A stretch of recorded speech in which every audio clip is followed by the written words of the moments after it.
Hello guys, ayan. Ang lakas-lakas ng ulan. Si Kuya ayaw magpapigil mag-weeding or mag-trimming ng aming mga tanim. Tinanim namin dalawa to sa backyard.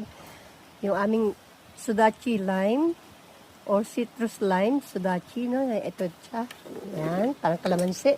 Tsaka yung kumquat or kinkan in Japanese. Namumulaklak na yan pag mga October, November, tapos December, January, mga pwede na harvestin. Ito guys, bumigay na siya, napakarami niya. Nakakuha na talaga ako nung wala pa si Kuya.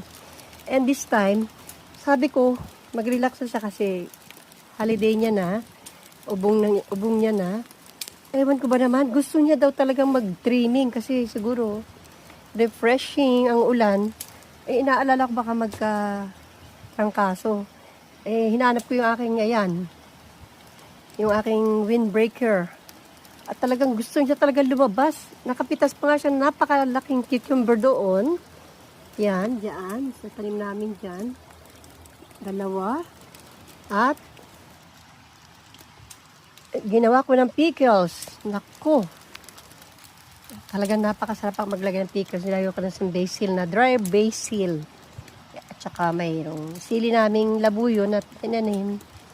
Lahat, ang laking pakinabang ng mga crops namin. Ay, umahangin na Kuya. Are you okay?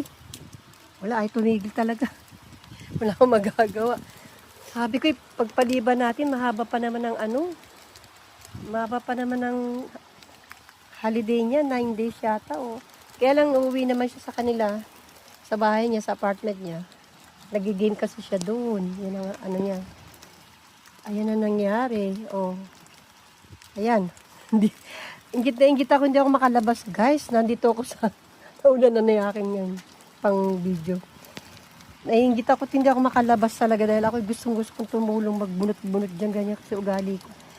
Wala. Kahapon kasi galing kaming Maniwa City. At nagkasama-sama yung 4 kong apo, ako tuwan-tuwa. Ay, so happy. 8 months na, magna 9 months na kasi si Bunso apo. Si Poging Bunso apo. Meron pa. Thank you. Dami, oh. Pamimigay na lang ako. Marami pa sa rep.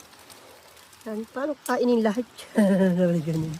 Kaya, makauwi kami mga late hours na. Midnight na yata. Ay, 12, mga ganun na. 11, 12 yata. At, nagpunta sila sa, yung falls. Hindi ako nakasama. Hindi ko na kaya. Naghintay na lang sa car. Paano guys? Kung baka ako'y buhati ng ambulansya doon. Hindi na ako makahinga patarik kasi.